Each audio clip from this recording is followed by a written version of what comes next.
So this is the Stanley 12-404 bench plane. And it's just about the cheapest plane on Amazon. I found out about this plane because of this guy Oscar. He's my friend on Instagram and he lives in the Philippines. And he says that this plane is for sale in every single hardware store in the Philippines, and it's also pretty much the only plane you can get your hands on if you live there. And that sort of suggests to me that in a lot of places all around the world and probably parts of America, if you want to get into woodworking and you want to get a plane, this is it. And it's also very cheap. It costs 20 bucks, give or take. And this plane has some shortcomings, but if we let those shortcomings stop us, we're never going to do any woodworking. So we're going to have to figure out what to do with this thing. We're going to have to figure out how to tune it, sharpen it, and get it working the best it possibly can. Now, I know what a lot of you are saying. You're saying, wait a second, Rex, isn't this plane pretty much a cheap piece of crap? And the answer is yes, it pretty much is. But that's never stopped me before.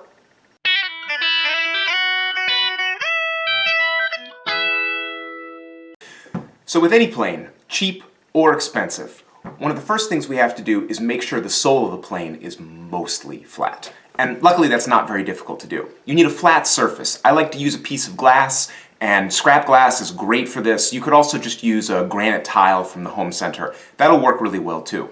You need to glue a piece of medium sandpaper down to your flat surface. I use 100 or 120 grit and I glue it down with 3M Super 77 adhesive. It's my favorite for this sort of thing because it's quick and it dries really fast. I'll put a link to it down in the description. Once I've got my sandpaper and flat surface set up, I'm going to just color the bottom of the plane in with a Sharpie. That's going to help me see what's going on. Then I'll make sure the blade is retracted up into the body because I don't want to mess up the edge on the sandpaper. Put the plane on my flat surface and rub it back and forth with some medium downward pressure. No reason to crush it, just press it into the sandpaper a bit and move it back and forth a few times. When you pick it up, the places where the Sharpie has been ground off is going to tell you where the plane is flat and where it's out of flat. You can tell from the Sharpie that it's pretty flat here and here, but the middle of it is like banana shaped. It's not really touching the sandpaper at all. You can see that it's really just at the very, very toe and the very heel of the plane that it's even touching, and the rest of it is just completely bowed. So we're going to have to straighten that out. While we're talking about this, let's take a quick second and discuss where the plane actually needs to be flat, so we don't waste any time. This is a pretty quality vintage Stanley plane, and I've already flattened the sole on this. Now what's really, really important is up here, the toe. You want all of this to be as flat as it can be, especially right in front of the mouth. That's super critical. Behind the mouth is very important too. Now with this back part here, you want the back part of the plane, the very heel, that needs to be touching. And it's really good if the sides are also touching the work. That's very helpful.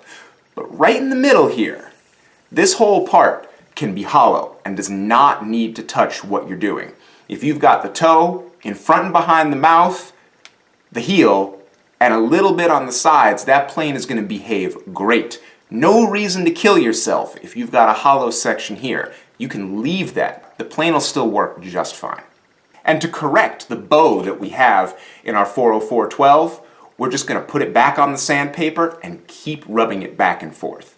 To keep from overdoing it in one part, I'll tend to flip it around, I'll put the back side first, I'll go sideways a little bit, and I'll just keep going back and forth with medium pressure, watching those milling marks and the Sharpie disappear over time as I work it down. Now, your sandpaper is going to get loaded up with sanding dust while you're working on this. And that fine cast iron dust is not good for you. It'll give you the nastiest black snot you have ever seen in your life. Oh, and lung cancer. So wear a respirator or a breathing mask or do this outside. Don't breathe that stuff in. And just take a brush and brush your sandpaper clean once in a while. You might think it's wearing out when it's just loaded up with dust, and it'll cut again really well if you just clean off what's already there. I also took a few minutes during the flattening process, got the plane up on its edge, and took all the sharp corners off the edges of the plane, and then I did the same thing by rolling the toe and the heel against the sandpaper. It only takes a minute, but it gets rid of all those rough edges that might gouge or ding your work, and it's going to make this plane produce a much better surface. Now that this is flattened, I'll probably never have to do it again, although it's possible, and if you do, it doesn't take that long. But it's flat enough for now, we can move on to sharpening it. A lot of people take these planes and test them straight out of the package, but that doesn't make a lot of sense because they really don't sharpen irons at the factory. That's something you have to do. Luckily, it's not very difficult, even if you've never done it before, and you only need a couple of things. If you're just starting out with this, I really recommend having some sort of sharpening guide. This is the one that I like. It's made by Eclipse. You can get it on Amazon for like 10 or 12 bucks. I'll put a link in the description. But if you don't want to spend any money on it, that's fine too. There's lots of plans online for making your own sharpening jig just out of wood and a couple pieces of hardware. It doesn't make any difference what you use. As long as you can hold the blade firmly at a consistent angle, you'll be fine. The other thing we're going to need is a couple different grits of automotive wet or dry sandpaper. And I know that sounds very specific, sandpaper is sandpaper, but this stuff is different. For one thing, it's very tough, and for another thing, it comes in really fine grits. It goes up to like 2,000 or 3,000 grit, which is going to let us get a nice fine edge. So you just need a couple of different grits. You want to start with something a little bit coarse, like 200 or 400, and then go up to something kind of fine, like 1,200 or 1,500. For me, what I had laying around the shop was 220, 600, 1,000, and 1,200 grit. And that's perfect. Doesn't make a huge difference which grits you have, as long as you start with something a little bit coarse and end up with something around 1,000 or more. You'll be fine.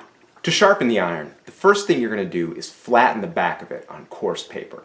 So just put the iron flat on the coarse paper, put some firm finger pressure towards the edge with the tips of your fingers, and then just push the iron back and forth, maintaining nice, even pressure. With cheap irons like this one, you're going to have some low spots. They'll be there someplace. For instance, this has one right by the edge, and that tells me that I'm not done sharpening yet. So I'm going to keep on going until I have consistent, shiny scratches all the way along the back.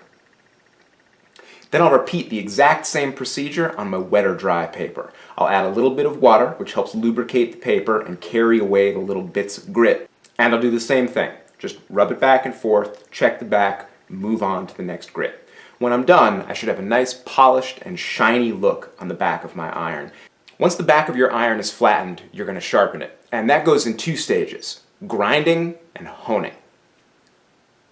Grinding is where you establish the geometry of your bevel, make sure everything is flat and even. And honing is where you refine that bevel and make it really polished and smooth. We already have everything we need for both the grinding and the honing. Take your iron and set it up in your jig. My jig actually comes with instructions on the side for how far out the iron has to stick to get the right angle. I use a ruler to get my projection set up, and then on the coarse paper, I just rub the iron back and forth. It's probably good to add a little Sharpie just so you can make sure you get the whole thing.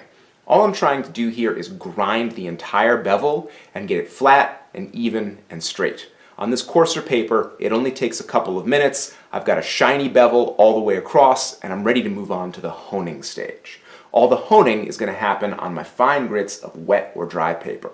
I'll add a little bit of water again, and then sharpen on the first piece of paper, just using firm pressure with my fingertips and going back and forth until I can feel a burr on the back of the blade. A burr is where the sharpened metal has gone all the way to the edge and flipped over to the back a little bit. It's a little flap of metal just hanging there. And when I can feel that with the back of my finger, that means that I've sharpened the entire bevel and I'm ready to move on. At my next grit, I put the iron flat on its back and just drag it a couple of times. That's going to flip that burr back over to the bevel side and let me hone it off on the next grit. And I'm just going to repeat that process through all of my grits. Keep going back and forth until I can feel the burr, go to the next paper, drag it on the back to flip the burr, hone it until I feel a burr again, and repeat. It's really not complicated. When I'm done, I should have a very shiny and polished looking bevel all the way across, and it should feel very sharp to the touch. At this point, you need to start being careful of your iron because you can really cut yourself on it. One thing you might want to do during the honing stage is put a little camber on the iron. And camber just means a little curve. so that the center of the blade sticks out a little more and the corners are pulled back a tiny bit. That camber is going to keep you from getting big tracks in your work and keep the plane iron from digging into the wood. It's worth a little extra effort to get it on there. All you have to do during the honing phase is apply a little bit of extra pressure towards one corner with your finger and then towards the other corner with your finger. And doing a little bit more grinding on those corners is going to give you a really nice curvature. It's going to give you a better cut in the end. It's really not complicated, and you shouldn't hesitate to try it. There's a final step with honing, and it's optional, but it really does a lot of good, and that's called using a strop.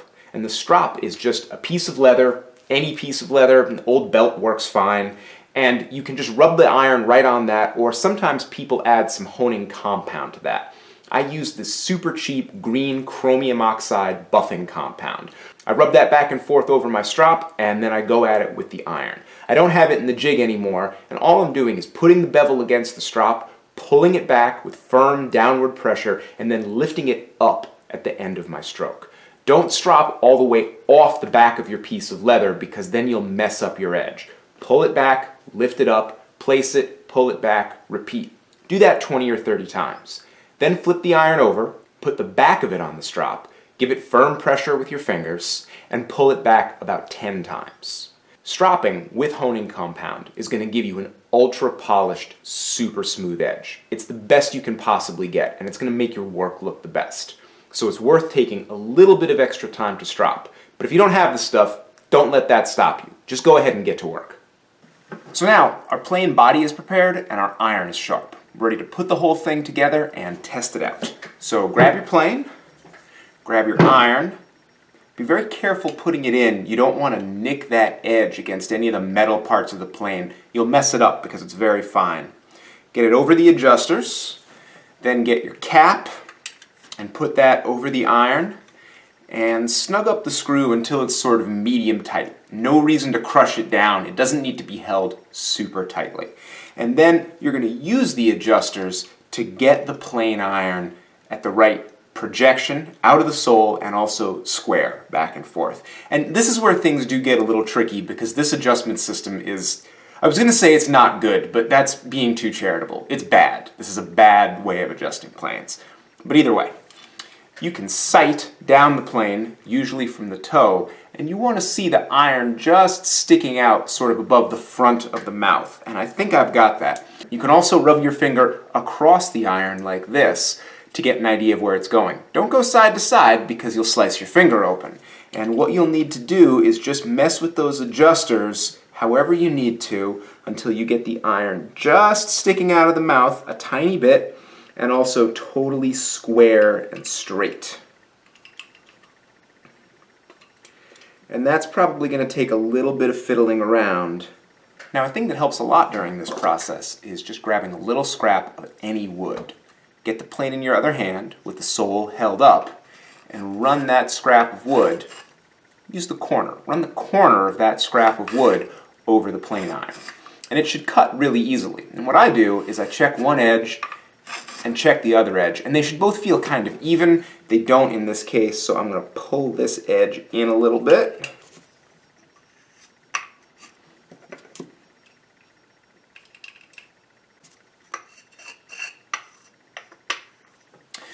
Now for this kind of plane, a small smoothing plane, the ideal setup is that you're not really going to take a shaving at the very corner of the blade on either side, and then you'll take a light shaving in the middle. And I've got that. It's cutting in the middle, lightly, and not to either side. And that should mean that I'm going to take a nice shaving to whatever board I go to. So let me get a scrap set up in the vise, and we'll give it a shot. I'm just going to start off with this thin strip of pine. I'll take my plane and I'll set it on the wood all the way over to one side and run it. And what I'm looking for here is pretty much no shaving, and that's what I'm getting. There's nothing. And then I'll check the other side and also no shaving. And then let's go right in the middle. Now that is what you're looking for. That's a really nice shaving. And more importantly, the surface of the wood feels smooth. People get too bent out of shape thinking about the shaving. The shaving doesn't matter. It's the wood that matters. If you've never done this before, go ahead and just take a few strokes. you might be really surprised at how satisfying this sensation is. And seeing those shavings come popping out of the plane, that is a nice feeling. This is exactly what we're looking for right here. Let's move on to doing a face. Here's a small block of that same pine. Let's see if we can plane this face. Ooh. Look at that. That is beautiful. That is a perfect surface. Look how shiny it is. You can never get that with sandpaper. And I think I went a little bit against the grain there, so let me switch it around and go in the other direction.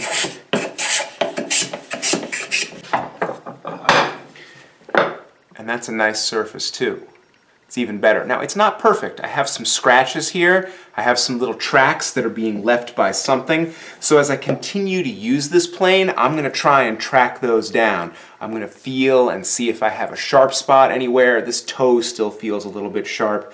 The mouth could have some sharpness. I might want to clean up with a file. There could be a corner or a little burr anywhere that's leaving tracks in my wood.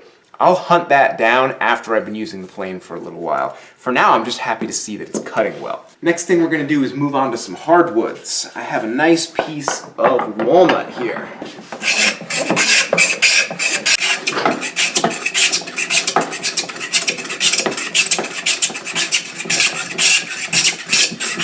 And here, I'm just going back and forth over the board, and I'm kind of overlapping my strokes. So I'll start with it about here, with the center of the iron on the edge of the board, take a stroke, and then the shaving I'm taking is about 1 inch thick, so I'll move over about 1/2 inch so that my strokes overlap. And then I'll just keep doing that until I get to the end. And it's just like the pine. This has a really nice, shiny surface, but this is excellent. This is what you get a plane for. Let's finish up with a nice piece of maple. Maple is a wonderful hardwood, but it can be difficult to plane, so it's a good test for this plane.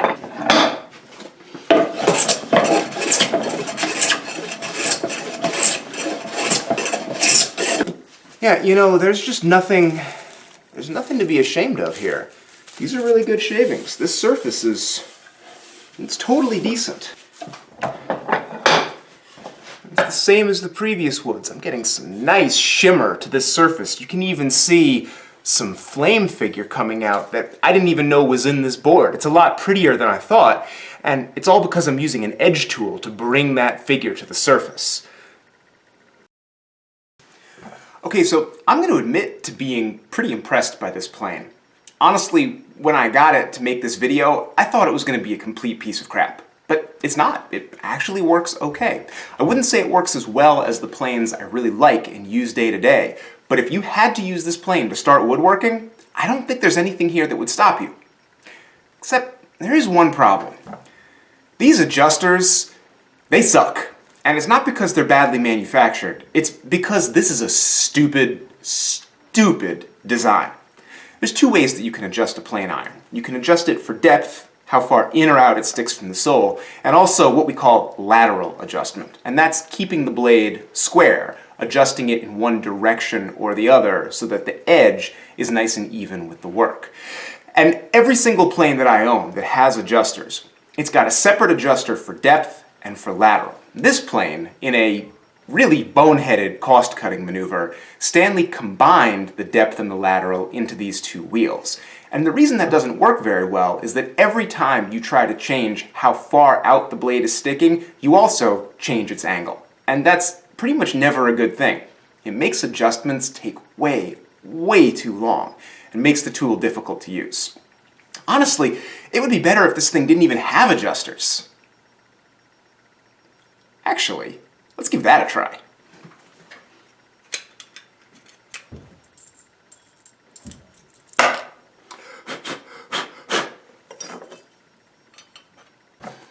Okay, so now I've taken the adjusters out, and I'm gonna be honest, I like this thing better already. I don't know what you're thinking. Well, wait a second, Rex. You took the adjusters out, how are you going to adjust it? Fair question. Here's the thing about mechanical adjusters. They've only existed for like a couple hundred years, tops. Planes have existed for thousands of years, and for thousands of years they didn't have adjusters. You just adjusted them by tapping them with a hammer. And believe it or not, that same approach can work right here, even though the plane wasn't intended for that. It's very simple. Let me show you. You'll probably need two hammers. A metal one. This one happens to be aluminum, but brass or even steel is fine. And you're also going to need a soft hammer, plastic or wood. This happens to be a rawhide hammer for auto body work. Doesn't really matter. This one is for tapping the blade. The soft one is for tapping the body. Let me show you how. If you want to advance the blade, it's really easy. All you have to do is tap on the back of the blade, and then it'll stick out a tiny bit more. So I feel it's just about there. I'm going to give it another little tap. Oops, I think I went too far. What do I do now? I can't tap it forward anymore. Well, that's what the soft hammer is for. Interesting thing about physics is since the blade isn't really attached to the body, if we hit the body will move relative to the blade, and it'll actually go back up further into the body. It won't stick out as far. So if I take this soft hammer and I hit the plane either back here or on top of the knob right here, it'll actually pull the iron back in. And I can feel that. I just pulled the iron all the way back in. This iron will not cut anymore. See? Nothing. Now, I want to advance it and give it a couple of taps. There we go. I think I just advanced it enough. Yep. There it is. You can see a little shaving in the palm of my hand right there. We are now cutting. Make it stick out a little bit more. Now we're taking heavier shavings. Now I'm going to pull that back a little bit because I might think it's too much. Give the plane a tap right there, and now I'm just taking very, very light shavings. Oh, now in doing that, the iron is no longer as flat and even as we want it to be. It's tilted to one side. What do I do about that? Well, lateral adjustment is actually really easy with the hammer too.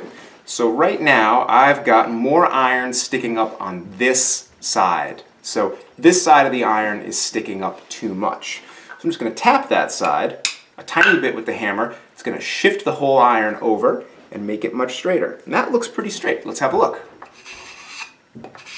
Yep. I've got no shaving on either side, shaving in the middle. Now I'll make the cut a little heavier by just tapping it in the center. Wow. That is a very, very heavy cut. So I'll lighten that up by tapping on the knob or the back. And now I have a lighter, smoother cut. Still pretty heavy. Let's back that off a little more.